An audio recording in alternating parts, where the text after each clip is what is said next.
নমস্কার, আপনারা দেখছেন সান্দন টিভি। আমি রয়েছি আপনাদের সাথে মীনাক্ষী। চোখ রাখছে এই মুহূর্তে প্রাইম নিউজে। কমিউনিস্টরা গণতন্ত্র মানেন না, কিন্তু বর্তমানে কমিউনিস্টরা গণতন্ত্রের মুখোশ পরে রয়েছেন। একটা সময়ে তারা বলতো বন্দুকের নলই নাকি রাজনৈতিক শক্তির উৎস, আর আজ এই কমিউনিস্টরা গণতন্ত্রের দোহাই দিয়ে মানুষকে বিভ্রান্ত করার চেষ্টা করছে।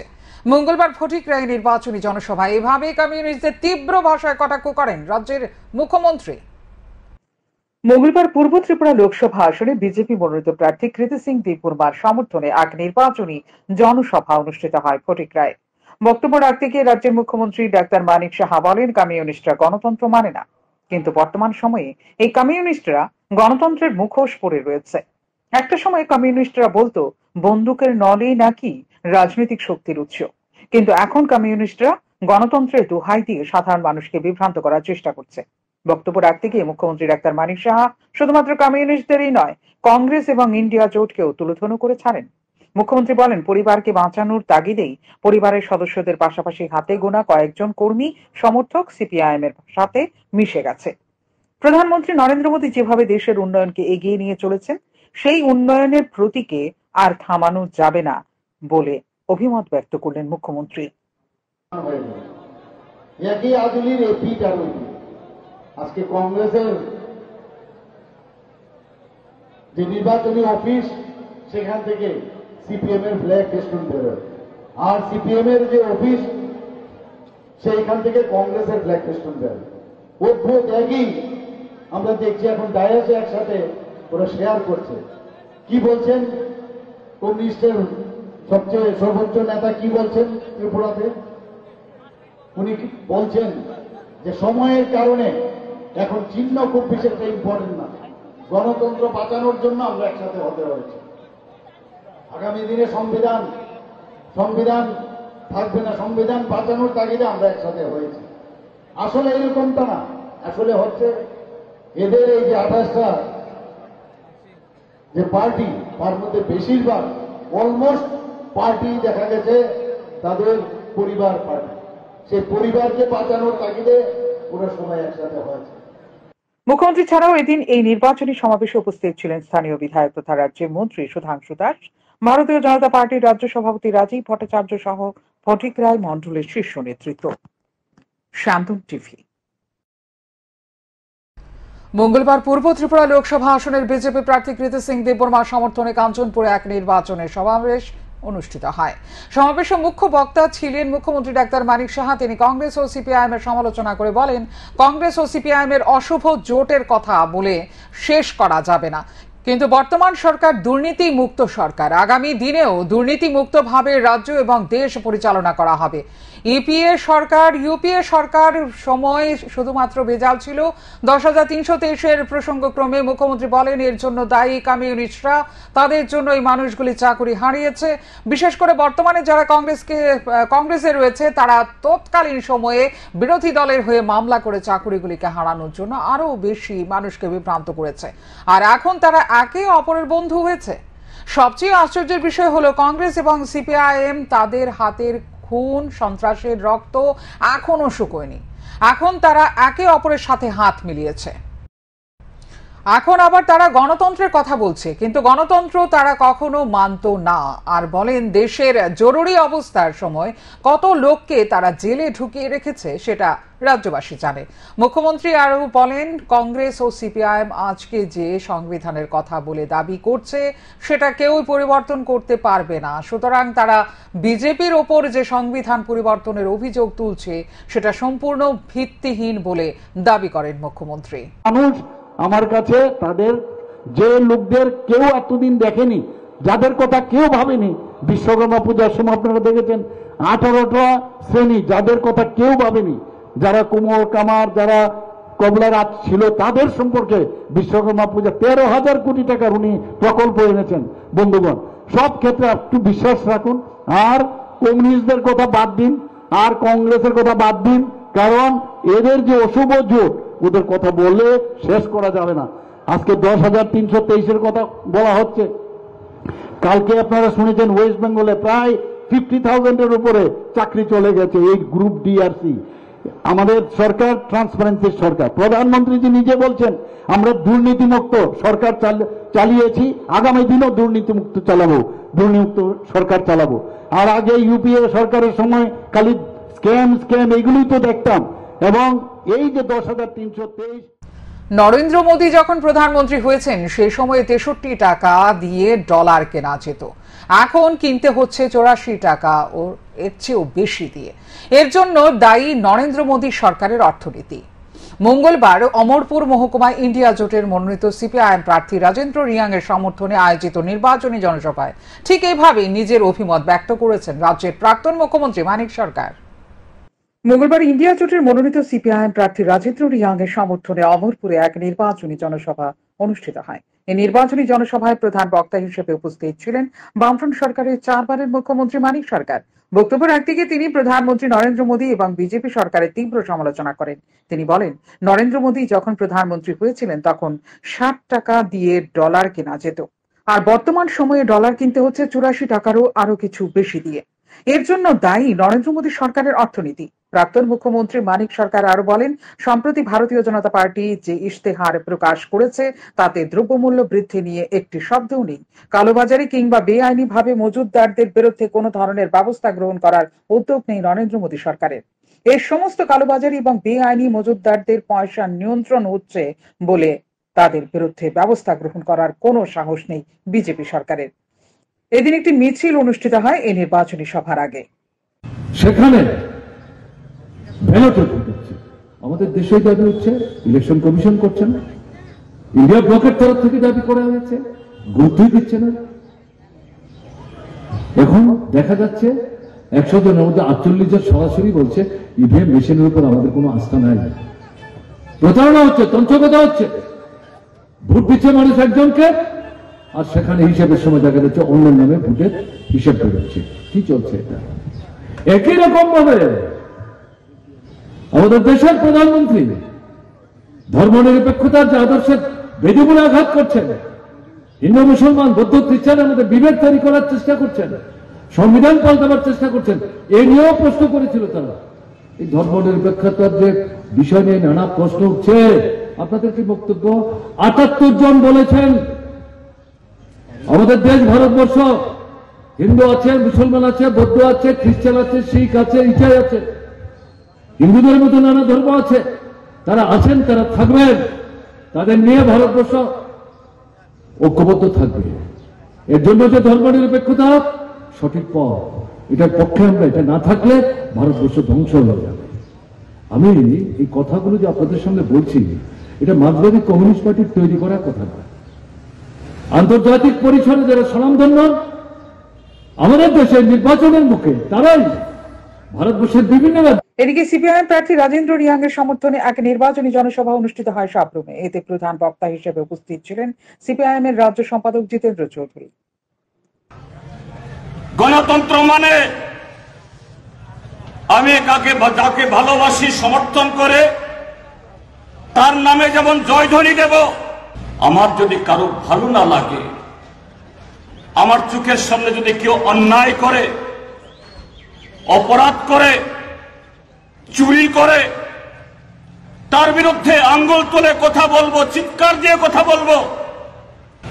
রাষ্ট্রের একজন নাগরিক হিসাবে আমি কোন জাতির, কোন ধর্মের, কোন ভাষাভাষী, আমি নারী কি পুরুষ, আমি গ্রামের কি শহরের, এতে কোনো এসে যায় না। রাষ্ট্র আমার এই অধিকার ভোগ করার জন্য আমার পাশে থাকবে। রাষ্ট্র মানে কারা?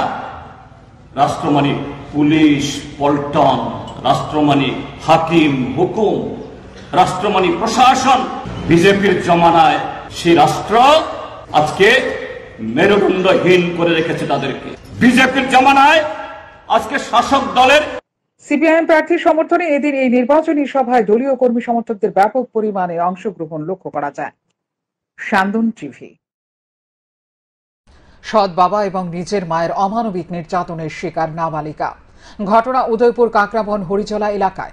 অভিযুক্ত সৎ পিতা হিরণ মিয়াকে গ্রেপ্তার করল কাকরাবন থানার পুলিশ। কথাই বলে, ছবি নাকি অনেক কিছুরই প্রমাণ দিয়ে দেয়। আর এই ভিডিও ক্লিপিংসও তুলে ধরল সভ্য সমাজের সেই অমানবিক চিত্র, যেখানে লক্ষ্য করা গেল এক সৎ পিতা এবং নিজের মা কিভাবে পাশবিক নির্যাতন চালিয়ে যায় তাদের নাবালিকা কন্যার উপর। কখনো নিজের মা পেটায় করছে তার নাবালিকা মেয়েকে, আবার কখনো সৎ বাবা এই অসহায় নাবালিকা কন্যাকে এমন ভাবে টেনে হিঁচড়ে নিয়ে যাচ্ছেন, বিষয়টা দেখে মনে হচ্ছে কোনো কসাই কোনো পশুকে টেনে নিয়ে যাচ্ছেন জবাই করার জন্য। রোমহর্ষক এই ঘটনাটি ঘটল উদয়পুর মহকুমার কাকরাবন হরিচলা এলাকায়। মানুষ এমনি নির্যাতন করে। গো আল্লাহু আকবার। কেমনে ফিরতেছে মেয়েটারে? বেড়া বেড়ি দুনারা ফিরতে আছে। মা না, এটা অসুর। অসুরে দাও। ওই দৌড়ে দিতেছে মা বানতো। মা দিতে মা আজ কাটতে লাগবে মেয়েরে। আজ রাত কাটতে লাগবো। কাল কাছে না এডি দাও তারা মাই আছে না লেফটিনের কাছে টাকা বইবে হুনছে। হুন্না ঘর গেছে না মাইয়া। রাতে 12:30টার সময় আমার বাড়িতে দরজা ঠেলে মাসি দরজাটা খোলো না কি কইছে তুই বড় কথা আনো বাচ্চু বাড়ি যা করো না বাচ্চু যা না পাল্টালো আশ্রম দিয়ে লাগতে রে। উফ বাইক না আছে না বউ দরিয়া আটু যা এরা কইরা সারা দে আর দিয়া তো সময় দাও টাইম মারে তাই রেগুলার কাছে টাইম মারি দিয়ে দেন কথা ফোন করে লাগে টাইম মারে দিয়ে দেন না বেড়া বিয়ার কথা বলেন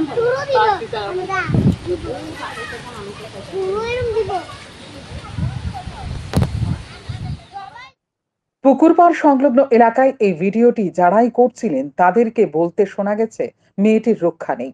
অসহায় এই মেয়েটিও হয়তো বুঝতে পেরেছিল সোমবারের পরন্ত বিকেলের সেই সূর্যাস্ত হতে পারে। নরদানবদের হাত থেকে বাঁচার জন্য চিৎকার করতে করতে মেয়েটির গলা পর্যন্ত ভেঙে যায়। সৎ বাবা এবং নিজের মা এই নাবালিকা কন্যাকে জোর করে দ্বিতীয় বিয়ে করা পাত্রের সঙ্গে বিয়ে দিতে চেয়েছিল, কিন্তু বিয়ের প্রস্তাবে রাজি না হওয়ায় এই নাবালিকা কন্যার উপর এভাবেই পাশবিক নির্যাতন চালিয়ে যায় সৎ বাবা এবং মা।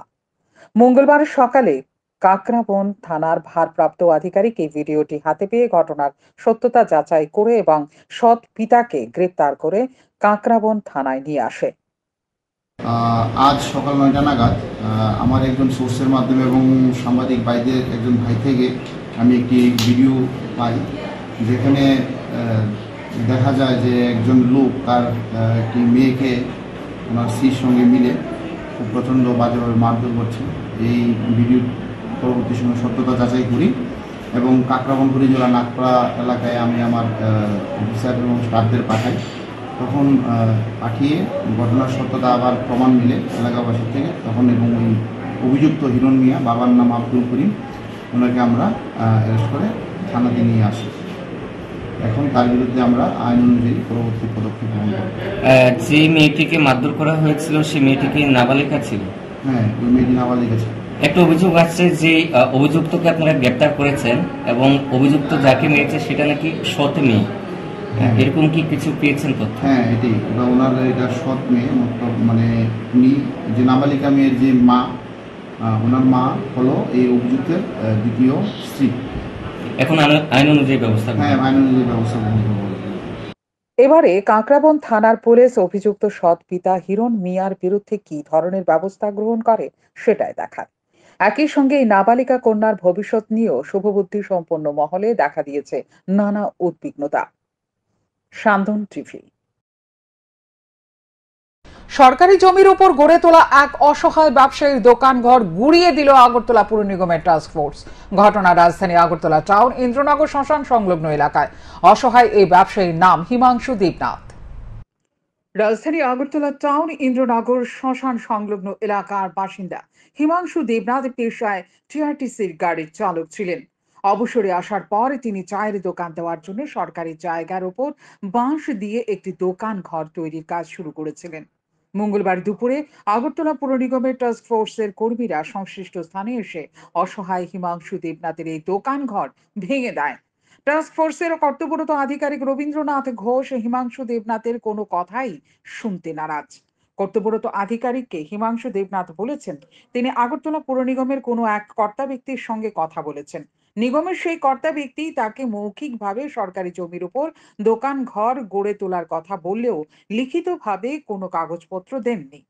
হিমাংশু দেবনাথের এই বক্তব্য কর্তব্যরত আধিকারিক রবীন্দ্রনাথ ঘোষ মানতে নারাজ। অথচ টাউন ইন্দ্রনগর শ্মশান সংলগ্ন এলাকায় সরকারি জমি ব্যবহার করে এমন বহু পাকা দোকান ঘর স্থায়ীভাবে গড়ে তুলে রমরমা ব্যবসা চালিয়ে যাচ্ছে অনেকেই। তাদের দোকান ঘর ভেঙে না দিয়ে কেন হিমাংশু দেবনাথের এই দোকান ঘরটি ভেঙে দিল নিগমের টাস্ক ফোর্সের কর্মীরা? এই প্রশ্ন তিনি বারবার রেখে সরকারি জমি দখল করতে আসা কর্তব্যরত আধিকারিক রবীন্দ্রনাথ ঘোষের কাছে।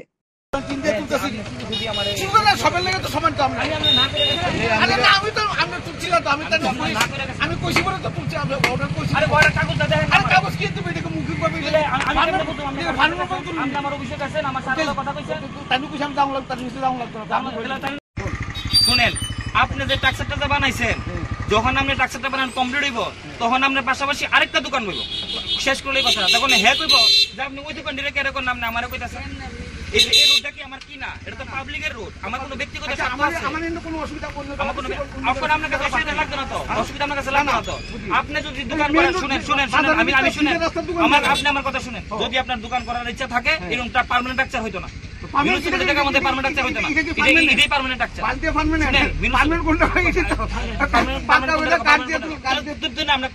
এদিকে কর্তব্যরত আধিকারিক রবীন্দ্রনাথ ঘোষের বক্তব্য, সরকারি জমির ওপর নতুন ভাবে কোনো দোকান ঘর যাতে গড়ে না উঠে এই বিষয়টা দেখার দায়িত্ব তাদের। কারণ সরকারি জমির ওপর কোনো এক ব্যক্তি দোকান ঘর তৈরি করলে পাশাপাশি আরো একজন সরকারি জমির উপর নতুন করে দোকান দিতে পারে। এই কারণে হিমাংশু দেবনাথের এই দোকান ঘরটি ভেঙে দেওয়া হয়েছে।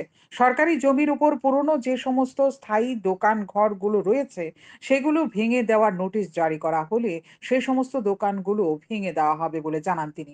আমাদের গভর্নমেন্ট প্লেস, আমাদের মিউনিসিপ্যালিটি প্রপার্টি, এটার মধ্যে তাই ইনলিগাল ভাবে একটা কনস্ট্রাকশন করছে, দোকান দিব কয়া, ঠিক আছে? তো এরকম মধ্যে রোডের উপর নতুন করে করতে পারে না, কোনো অথরিটি কোনো পারমিশন নাই, কিছু নাই, গভর্নমেন্ট প্লেসের মধ্যে এরকম কেন করে? এই কারণে আমরা তার আগে এসে ওয়ার্নিং দিয়ে গেছি, কিন্তু ওয়ার্নিং কোনো কথা মানছে না, কিছু শুনছে না। আমি ট্রাকচার দোকানে করার সময় আমি না করে গেছি যে আপনার প্রয়োজনে আপনি আমাদের অফিসের কথা কন, কিন্তু তাই না, কোনো কথাবার্তা না করে আজকে একটা দোকান আছে, পাশাপাশি কেন আরো দুটা দোকান হইব, তখন এই রোডটা তো পাবলিক চলার লাগে। আর রোডটাই আছে কয় ফুট, রোডটা আছে কয় ফুট, এটা তো আমার লেগে কিছু, এটা পাবলিক চলার রোড, পাবলিকের জায়গা চলার রোড। এটা এই রোডটা যদি সারা দোকানদার হয়ে যায়, কেমনি রোডগুলো চলবো, কোনো মানুষগুলো কেমনে যাতায়াত করবো, কেমনে যাতায়াত করবো? গভর্নমেন্ট প্লেসের মধ্যে তো গভর্নমেন্ট প্রপার্টির উপর একটা দোকান করতে পারে না। তো যদি তাই যদি একটা ঠেলা বানাইতো তবে ঠিক আছিল, কারণ এরকম একটা কত। তবে এদিন কর্তব্যরত আধিকারিক রবীন্দ্রনাথ ঘোষের এই উচ্ছেদকে কেন্দ্র করে সংশ্লিষ্ট এলাকায় স্থানীয় দলের মধ্যে ব্যাপক ক্ষোভের সৃষ্টি হয়েছে। একজন সরকারি কর্মচারী হিসেবে রবীন্দ্রনাথ ঘোষের ব্যবহার একজন সিনিয়র সিটিজেনের প্রতি আরো বেশি মার্জনীয় হওয়া প্রয়োজন বলে মনে করে স্থানীয়রা। শান্তন টিভি। চণ্ডীপুর বিধানসভা কেন্দ্রে মঙ্গলবার এক রোড শো অনুষ্ঠিত হয়। পূর্ব ত্রিপুরা লোকসভা আসনে বিজেপি মনোনীত প্রার্থী কৃতি সিং দেববর্মার সমর্থনে ভারতীয় জনতা পার্টির চণ্ডীপুর মণ্ডলের উদ্যোগেই এই রোড শোর আয়োজন করা হয়েছে। চণ্ডীপুর মণ্ডলের অন্তর্গত ভদ্রপল্লী স্কুল মাঠ থেকে বিকেল ৩টায় শুরু হয় এই রোড শো। চণ্ডীপুর, শ্রীরামপুর, হালাইপাড়, বাংরুং, কালী শাসন, গোলকপুর সহ বিভিন্ন এলাকায় এই রোড শো সংগঠিত হয়। এতে উপস্থিত ছিলেন মন্ত্রী টিঙ্কু রায়, চণ্ডীপুর মণ্ডলের সভাপতি শ্যাম কুমার সিনহা, যুব মোর্চা চণ্ডীপুর মণ্ডলের সভাপতি বাবুল দেব, যুব নেতা অধিক দে সহ আরো অনেকে। মন্ত্রী টিঙ্কু রায় বলেন, এই রোড শো এর মাধ্যমে চণ্ডীপুর বিধানসভা কেন্দ্রের প্রতিটি অঞ্চলে অভূতপূর্ব সাড়া পাওয়া গেছে। প্রার্থী কৃতি সিং দেববর্মার জয় এখন শুধু সময়ের অপেক্ষা মাত্র। আমাদের ভারতীয় জনতা পার্টি চণ্ডীপুর মন্ডলের উদ্যোগে আপনারা দেখেছেন জনজোয়ার। আমরা ভেবেছিলাম যে হয়তো শখানিক লোক হবে আমাদের এই রোড শোতে, কারণ অনেকগুলো কার্যক্রম চলছে। আজকে দুটা বাজার সভা রয়েছে, স্ট্রিট কর্নার রয়েছে, তারপরেও এত সংখ্যায় লোক যুবরা বেরিয়েছে একসঙ্গে, একদম উল্লাসের সঙ্গে। আর গোটা ত্রিপুরারই একই চিত্র, চারিদিকে যেখানে যেখানে রোড শো হচ্ছে হাজারো সংখ্যায় মানুষ বেরোচ্ছে। আর এটার একটাই প্রমাণ, প্রধানমন্ত্রীজির যে সংকল্প বিকশিত ভারত নির্মাণে আপকি বার 400 পার, সেটারই একটা লক্ষণ। পূর্ব ত্রিপুরা লোকসভা আসনের নির্বাচনকে সামনে রেখে মঙ্গলবার বিকেলে সুইপ কর্মসূচি পালিত হয়। এই কর্মসূচির অঙ্গ হিসেবে খোয়াই জেলা নির্বাচনী আধিকারিকের উদ্যোগে কোনো ভোটার যেন বাদ না পড়েন, এই লক্ষ্যমাত্রাকে সামনে রেখে নির্বাচনী সচেতনতা ভিত্তিক নৌকা চালনা করা হয় তেলিয়ামোড়া চাকমাঘাট স্থিত খোয়াই নদী নৌকাঘাট থেকে। এদিনের এই কর্মসূচিতে উপস্থিত ছিলেন খোয়াই জেলা শাসক ডক্টর চামৃচন্দ্রন, অতিরিক্ত জেলা শাসক অভিজিৎ চক্রবর্তী, খোয়াই জেলা পুলিশ সুপার সহ অন্যান্য প্রশাসনিক আধিকারিকরা। এদিন এই বিষয়ে বলতে গিয়ে খোয়াই জেলা শাসক ডক্টর চামৃচন্দ্রন বলেন, আগামী লোকসভা নির্বাচনে কোনো ভোটার যেন বাদ না পড়েন, এই লক্ষ্যমাত্রাকে সামনে রেখে এই কর্মসূচির আয়োজন করা হয়। তিনি আরো জানান, খোয়াই জেলার বিভিন্ন বিধানসভা এলাকার একাধিক এই ধরনের কর্মসূচি অনুষ্ঠিত করা হয়েছে লোকসভা নির্বাচনকে সামনে রেখে। हमारा SVEEP activities systematic voter education and electoral participation, इसमें हम लोगों का voting awareness, voting percentage improve करने के लिए कुछ एक्टिविटीज़ किया है। तो ऑपरेशन नियोन का अंतर्गत हम लोग हर असेंबली कॉन्स्टिट्यूंसी में, असेंबली सेगमेंट में 2-3 एक्टिविटीज़ किया है। अभी तेलियामुरा में हम लोग एक इनोवेटिव इनिशिएटिव लिया है, चकमाघाट में बोट रेस किया है। रेस नहीं, बोट रैली बोल सकते हैं उसको। तो ये सब लोगों को एक इनविटेशन देने के लिए है कि सब लोग 26 को वोट देने के लिए आना है और हम लोग आपके लिए रेडी हैं। বিলোনিয়া থানার অন্তর্গত ঈশান চন্দ্রনগর কাঁটাতারের সীমান্ত সংলগ্ন এলাকা থেকে একটি অটো সহ 8 বস্তা চিনি উদ্ধার করে বিলোনিয়া থানার পুলিশ। এই 8 বস্তা চিনি বাংলাদেশে পাচারের উদ্দেশ্যে নিয়ে যাওয়া হচ্ছিল বলে পুলিশের কাছে গোপন সূত্রে খবর আসায় সংশ্লিষ্ট এলাকায় অভিযান চালায় বিলোনিয়া থানার পুলিশ। অভিযান চালিয়ে অটো সহ 8 বস্তা চিনি আটক করে বিলোনিয়া থানায় নিয়ে আসে পুলিশ। গ্রেপ্তার করা হয় অটো চালককে এবং প্রেমতোষ চৌধুরী নামের এক মাতুব্বরকে। TR08A2337 নম্বরের যাত্রীবাহী অটোতে করে এই 8 বস্তা চিনি পাচারের উদ্দেশ্যে নিয়ে যাওয়া হচ্ছিল। চৌধুরীর বক্তব্য, পুলিশ নাকি আগে তার গায়ে হাত তুলেছে, তাই তিনিও কর্তব্যরত পুলিশের গায়ে হাত দিয়েছেন। প্রেমতোষ চৌধুরী একজন অবসরপ্রাপ্ত শিক্ষক ছিলেন। মেইন রোডে না, মেইন রোড লাগে। কোন জায়গায় পাইছে? একটু আইছে। কত বস্তা আছিল চিনি? 8 বস্তা চিনি আছিল। এটা কই নিতে গেছিল? এটা কলমতলা তো তিনজন নিতে দোকান আমরা নিতে আসি। কোন দোকানে? কাগজপত্র আছে নি? বৈধ কাগজপত্র আছে না? প্রতিনিয়ত তো এই জায়গাতে ব্ল্যাকের একটা শোনা যায় যে তার কাটা বেড়া কাটটা চিনি পাস হইতে আছে, বিভিন্ন জিনিস পাস আইসিনগর এলাকাটা দিয়ে। তো সেই জন্য তো পুলিশ গেছিল। এটা নিশ্চয় একটা খবর পাইছে তারা। তোমার নাম কি? তুমি কি করো? অটো চালক। নাম কি কইছো? বাড়ি দোকানের জন্য নিতেছিল। হ্যাঁ, কোন জায়গায় দোকান? আমনি স্যারের সঙ্গে মানে পুলিশের সঙ্গে গায়ে হাত তুলছে? তাই নিয়ে আগে মারছে। কি কারণে আপনি? না একটা পুলিশের দায়িত্ব পালন করতে গিয়ে। আপনার নাম কি? আমার নাম প্রেমতোষ চৌধুরী। আপনার বাড়ি কোন জায়গায়? কি কারণে আপনার? কি কারণে? আমার বাড়িতে ওই আরেকজনের খোঁজে গেছিল, এটা দেখে সারিয়া আরেক বাড়িতে গেছে। তো হেরার ঘরের পিছন দিয়া রাস্তার সঙ্গে এর অটোটা আসা। আমার কাছে অটোটা কার নাম বলতে আমি কিছু জানি না। তারপরে ওই বাড়ির মালিকের নাম আমি তো কিলেন, এটা কোয়াতে কী করেছে দূর বসে আমি এই করে এটা কই আমার ভিতরে খাবার দিচ্ছি। তীব্র দহন যন্ত্রণায় হাঁসফাঁস করছে সাধারণ মানুষ। আবহাওয়া দপ্তর থেকে ইতিমধ্যে সতর্কতা জারি করা হয়েছে। এই গরমের অসহনীয় যন্ত্রণা থেকে রেহাই পেতে সাধারণ মানুষকে ছুটতে দেখা গেছে বিভিন্ন মুখরোচক পানীয় শরবতের দোকানগুলোতে। ভিড় জমছে ডাবের দোকানগুলোতেও। বৈদ্যুতিক পাখাও কিনতে দেখা যাচ্ছে সাধারণ মানুষদের এই গরমের হাত থেকে স্বস্তি পেতে। সব মিলিয়ে বলা যেতে পারে তীব্র দহন যন্ত্রণায় ব্যতিব্যস্ত হয়ে উঠেছে সাধারণ মানুষ।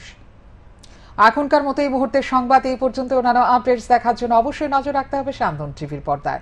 সান্দন টিভি, দায়বদ্ধতায় যার ঐতিহ্য।